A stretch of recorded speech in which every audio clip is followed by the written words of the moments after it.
by doing what I was lazy about, my hair, my nails, and all. I had it fixed by my hairdresser, and really this is how I went with them, but I really came out liking whatever she did to my hair.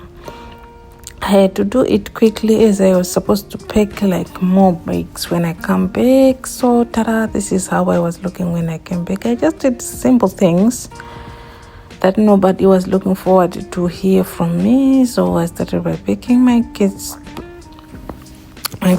clothes. Guess what? I really liked the pithy things that we picked.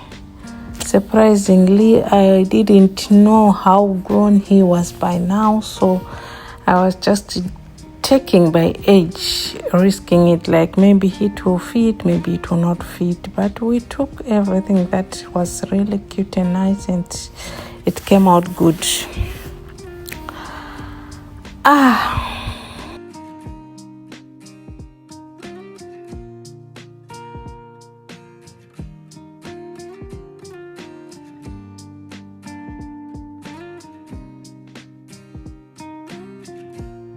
As I was unpacking my bag that I bought, the one that I wanted to use going, I found out some good plastic and paper bag.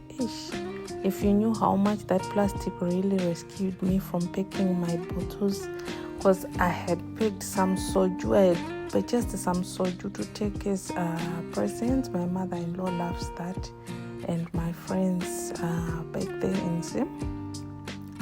I went with one so that they can taste. So,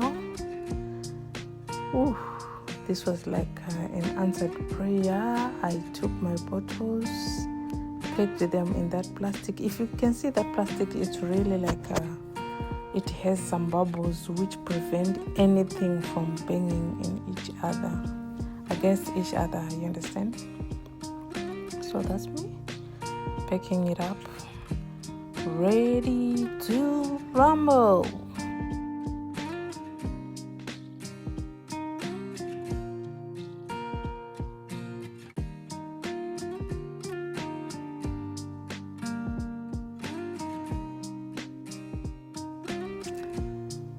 Guess I lost some footage of the other bags when I was packing. When I was freeing up my space in the phone, I think I deleted it by mistake. So after finishing packing, I thought I was tired, but I wasn't. I was too excited to try my wig. This wig is really nice. So first I had to put it on my head to see where. This was my first time actually. Trust me, everything that I've been doing before, I would just rely on hairdressers and going to the salon. And I had bought all these things online, and I was asking also for my friends' ideas on how to go about it. So yeah, that is me trying it out. You can see putting the glue. I already put the cap, putting the glue. Do you think anything good is going to come out of here? Let's just wait and see.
Forgive me, guys, but I have one question for people who are always installing these glueless wigs. how do you cope up with this spray, glue spray? Oh my God, it's really stinky. And when I was spraying it, it was really irritating me. It was really coming into my nose so strong, and I didn't like the smell at all. But yeah, what to do? I had to continue with my mission so that I can execute and see what I can do. A girl has got to do what is got to do. After all, let's try it.